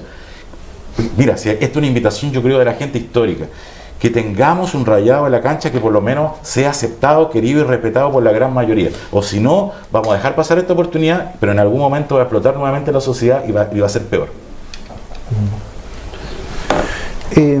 Bueno, se han tocado varios temas acá. Respecto del voto voluntario. Yo fui partidario del voto voluntario y por ahora me sigo manteniendo como partidario del voto voluntario. Yo creo que la gente tiene que ver ellos quién vota, quién no vota. Es cierto que mucha gente de los que aparecen movilizados no votan. Entonces su opinión se pierde y quizás si hay ahora asambleas constituyentes y todo eso, tampoco llegan a participar porque ya se están realizando reuniones y en cada reunión aparecen 3 o 4 personas desconocidas que nadie lo ha visto, incluso en los pueblos más pequeños, o porque solamente participan de un sector y día, claro, ¿no? Y van participando aquí, esos mismos van participando en todas partes, en fin, claro, no sé, eso respecto del voto voluntario. Después respecto de las noticias falsas, oye, es muy difícil ahora en esta vorágine, bueno, que ya se publicó que el 75% de las noticias son falsas. Entonces, es que tú sabes que en los conflictos la primera víctima es la verdad siempre. Así es la verdad. Después el tema del metro, yo le atribuyo la mayor gravedad al metro. Todo lo que ha pasado al metro, se han perdido estaciones clave, estructurantes, centrales de todo el sistema, y las personas más dañadas es la gente más pobre, la gente que no puede andar en auto, gente mayor que requiere, que no puede manejar ellos mismos. Yo a esto le atribuyo la mayor gravedad al tema del metro. Yo no sé cuánto se habla de 300 millones, yo sinceramente creo que es mucho más el costo de... Se habla de 300 por lo menos. Sí, y yo creo que tiene que ser más porque el metro, nosotros como país, esto partió del año 71, la construcción del metro en el gobierno de Salvador Allende, que yo recuerdo. Entonces antes, las primeras excavaciones con ¿cuándo fue eso? El 68. 64. Ya, pues el 68... No, pero bueno, 64 dices tú. Bueno, 68. Ya, yo recuerdo los primeros hoyos, el 71, cuando fui a estudiar a Santiago. Ahí yo vi esos hoyos. Costó mucho el metro. Y llega alguien, a ver, todo lo que tenemos cuesta muy poco destruirlo. Los puntos claves, Chile es un país largo, longitudinal, tú rompes un puente clave, se corta fácilmente. Todo nuestro país descansa en la confianza en las instituciones, con cualquier constitución. Carlos, con cualquier constitución nosotros funcionamos con la confianza, con la buena voluntad. Si eso pero tú sabes que si cuando un conjunto de hombres, mujeres, hombres conviven en un mismo espacio público, existe el Estado debe generar, por tanto, normas jurídicas para la convivencia entre las personas. La seguridad pública, claro. Que no solamente tiene la buena voluntad. Sí. ¿O no, Héctor? Sí. Carlos, ¿se va a aplicar, por ejemplo, una consulta así súper en buena fe? Cuando se le inyecten recursos para reponer el sistema de metro en Santiago, ¿se va a aplicar la ley espejo para regiones? ¿Cómo lo ves tú ese...? Lo estamos discutiendo, pues, lo estamos discutiendo. Lo que pasa es que siempre antes nunca se ha aplicado. Siempre se repone los daños en Santiago y las regiones quedamos como si fuéramos dañados, porque al final un pedazo de lo que se repone es con recursos de obras nuevas que se iban a hacer en regiones donde no hemos tenido el daño que se hizo en Santiago. Por eso te pregunto. Estos desmanes son centralistas. Estos desmanes acarrean más recursos a Santiago en desmedro de las regiones casi siempre. Pero la distribución de los recursos... Pues es que no va a haber, pues porque son menos los recursos. Oye, así que no vamos a tú tener. estás planteando, Carlos, mira, a mí una cosa que a mí me llama la atención es que a ver, aquí se ha dicho, volvemos a insistir en lo mismo, hay cuestiones que son de primera necesidad hoy día y que hay que solucionar, eso es verdad. Hay que pensar en un nuevo pacto social, que no es otra cosa que una nueva constitución, eso es verdad. Pero aquí yo creo que una cuestión que a mí me parece importante también señalar es que alguien se tiene que hacer cargo del gobierno de turno. O sea, yo creo que cuánta voluntad hay hoy día efectivamente en el gobierno que encabeza Sebastián Piñera en asumir de que lo que viene ahora son cambios de fondo, no son cambios cosméticos. Aquí estamos hablando de modificaciones estructurales importantes, o sea, no podemos seguir tal cual estamos. Entonces la pregunta y a mí la duda que me cabe es que un gobierno que ha defendido el modelo y cuyos representantes lo han defendido siempre, cuánta capacidad hay a partir de esa realidad para poder genuinamente intentar cambiar una situación que a todas luces pareciera que es media compleja. Totalmente compleja, en eso estamos, pues esas son las conversaciones que se han tenido ahora, ayer y anteayer, y hoy, en Santiago. Oye, y después una última cosa... Les tocó ser gobierno en esta crisis, para ver un poquito los temas de la región. ¿Cómo usted evalúa a su gobierno, al gobierno regional? ¿Cómo evalúa al conjunto de Ceremi? ¿Cuál es su, como hombre de gobierno, como militante ya de Renovación Nacional? En general muy bien, con algunos aspectos que lamento. Pero quería tocar algo antes de que es el sueldo mínimo. En economía se habla de sueldo real y sueldo nominal. El sueldo real es el poder adquisitivo de algo. Y el poder adquisitivo en los países se compara con el tipo de cambio, con el poder adquisitivo en una moneda dura. Por ejemplo, en Venezuela suben el sueldo a 200%, pero el poder adquisitivo es nada. Es como si no lo subieran. ¿Por qué? Porque la moneda está muy desvalorizada. ¿Y cuándo se desvalorizan las monedas? Cuando el país debe mucho o no genera divisas, no exporta, no le prestan, no llegan recursos. Así que nosotros podemos aumentar mucho nominalmente las remuneraciones, pero como he dicho otras veces, con moneda falsa que no tiene poder adquisitivo, porque el valor del peso se va a deteriorar. Eso tenemos que cuidarlo también, porque no basta con reajustes nominales, sino que el poder adquisitivo en términos comparativos con los demás países, porque hay muchos países que están reajustando su moneda en forma impresionante, pero no tienen poder adquisitivo. Y nosotros eso lo hemos vivido en Chile. Pero no, Carlos, sobre eso, pero ¿no te parece que hay que revisar el tema de la política redistributiva? Sí, claro. Por antes, eso te dice y después de tema, impuestos. Antes y después de impuestos. Por claro. ejemplo, ya está bien. ¿Qué tanto disminuimos la desigualdad una vez transferidos los recursos? Una vez transferidas, hechas las transferencias. Porque finalmente el Estado tiene que hacerse cargo de transferir bien los recursos de los impuestos finalmente. Claro. Te hago una consulta. ¿Te parece bien hoy día la transferencia de recursos a los dueños de los camiones con respecto al impuesto al diésel? que es un subsidio, por ejemplo, como política de redistribución, que me parece que ataca, que no ataca lo que donde hay que atacar. Ahí tienes tú un tema que yo lo discuto. ¿Ya? Porque nosotros como región somos beneficiados por ese impuesto, porque si no ¿Este sería más caro? Claro, nos llegan más caros los productos a la región porque nosotros estamos al final del camino. ¿Tú dices que esa política se traspasa a precio final? En parte sí, Sí. en parte se traspasa. Tú eres un hombre de buena fe, entonces.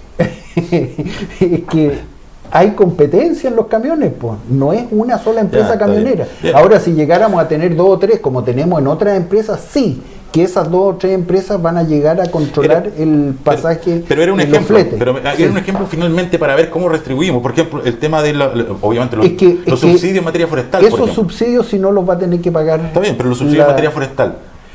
A lo que me refiero yo es que finalmente lo que hay que ver, porque tú tienes razón en algunos temas de remuneraciones, finalmente. Pero ¿dónde estamos colocando las platas públicas finalmente? Yo te doy 2 ejemplos, que obviamente hay más. En materia forestal. Políticas de riego. Claro. En política forestal te doy el tema de los dueños de los camiones. Claro. Que son muchos recursos. A mí me tocó, perdona que me voy a alejar un poco para llegar al tema. Que pocos minutos. El año 75-76 se estableció en Chile el decreto ley 600 para atraer inversión extranjera, porque no había inversión chilena, no había ahorro, en fin. No teníamos con qué crecer, con qué generar inversión. A eso podemos llegar si complicamos mucho la situación de las empresas pequeñas y medianas, porque aquí en la región no tenemos empresas grandes. Vamos a tener que premiar excesivamente al que invierte. A ese extremo podemos llegar en este péndulo. Pero te das cuenta de la cantidad de millones de dólares en subsidios, claro, donde hay que revisarlo porque a lo mejor no merecen este tipo de subsidios. ¿Cuánto nos subiría? Yo te pregunto, ¿cuánto nos subirían los fletes si se retira ese? Yo no tengo la cifra, no la tengo. Pero a lo mejor no es tanto. Lo que está claro, para todos. Por eso, habría que ver si alguna vez los bajaron. Por eso, son muchos recursos. El tema es cómo el Estado garantiza también no es fácil a todos los ciudadanos políticas, cómo le garantiza a los ciudadanos chilenos el Estado una vida más digna. Y tiene que ver al final con políticas, como dice Héctor, cómo llegamos, cómo priorizamos bien los recursos, diputados. Que yo no sé si, porque esta explosión social surge de alguna parte, para ir cerrando ya que estamos al final del programa. COSUD. Mira, yo creo que hoy día, no sé si alguien tenga la receta, lo que sí está claro es que tienen que haber medidas que impacten y tienen que ver necesariamente con el bolsillo de las personas. Una cosa es el sueldo mínimo, yo estoy de acuerdo de que apuntar a subir ese sueldo mínimo me parece bien. El tema del subsidio ese es como un desde, pero aquí hay cosas que no podemos dejar de lado. Hoy día hay un universo de estudiantes y de profesionales que están endeudados a propósito de que para poder acceder a las universidades tuvieron que derechamente contraer deudas con los bancos, el CAE. Yo creo que hay que hacerse cargo de eso. No sé si habrá que eliminarlo hoy día en su totalidad, pero por lo menos un alivio sería reducirlo a la mitad. El tema del transporte público y eximir derechamente el pago de transporte público a la gente de la tercera edad. Eso va a ir en ayuda, va a ir en directo beneficio del bolsillo de ese ciudadano y esa ciudadana que hoy día forma parte de los sectores más vulnerables. Lo mismo con el tema de fijar una canasta de remedios que de una vez por todas pueda ser accesible porque uno llega a la tercera edad y una de las cosas que son características de la tercera edad es que nos enfermamos, si esa es la realidad. Bueno, hay que ir a solucionar esos temas.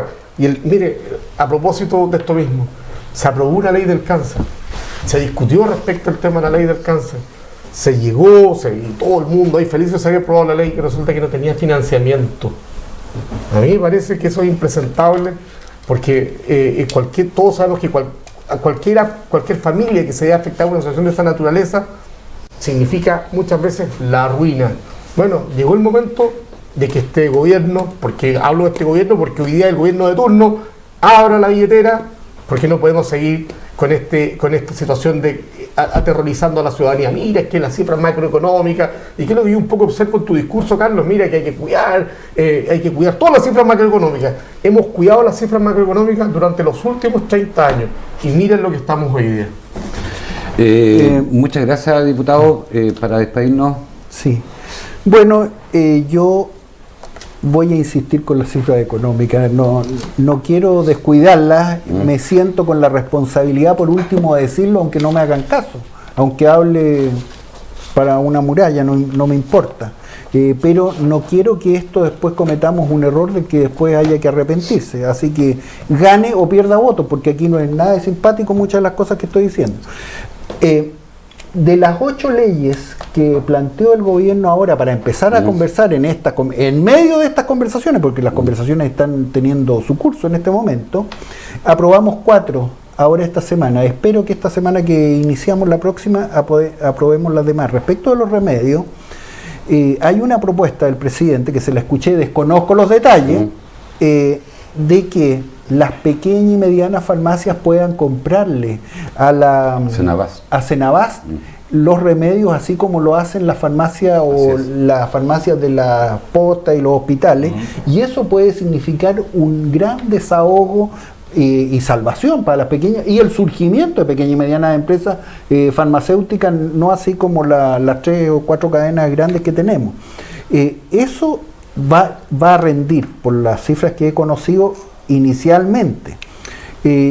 Yo hago un llamado a todos a cuidar el país que tenemos, porque yo sé que tenemos un desafío enorme, una crisis de confianza, un dolor, en fin, pero aún así yo creo que lo que tenemos vale la pena.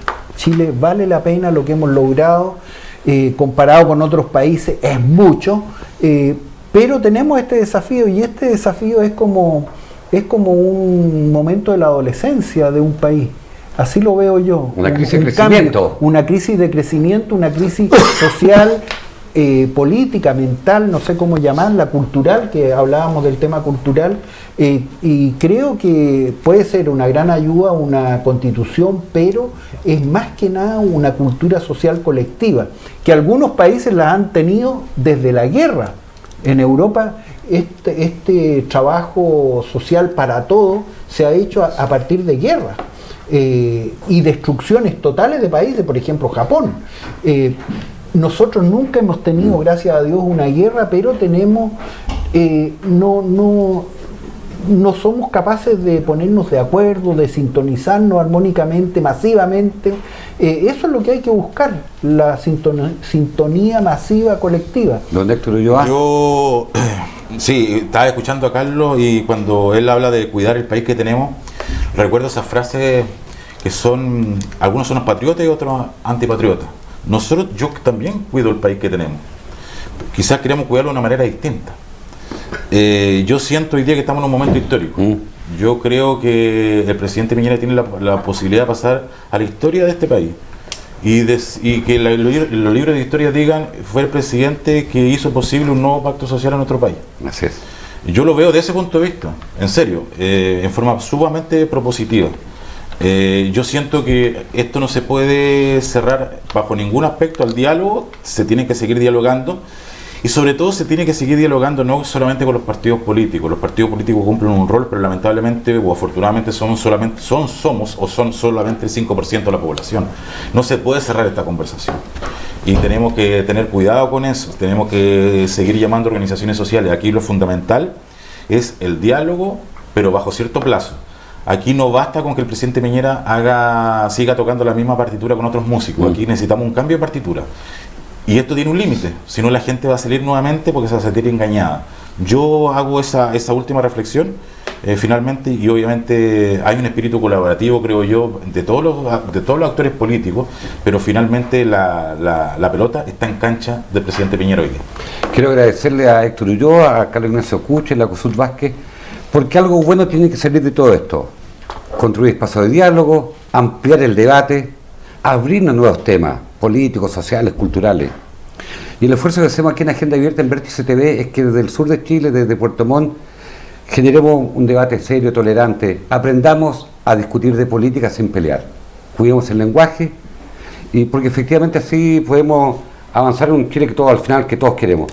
Que tengan un buen fin de semana y que lo pasen muy bien. Muchas gracias.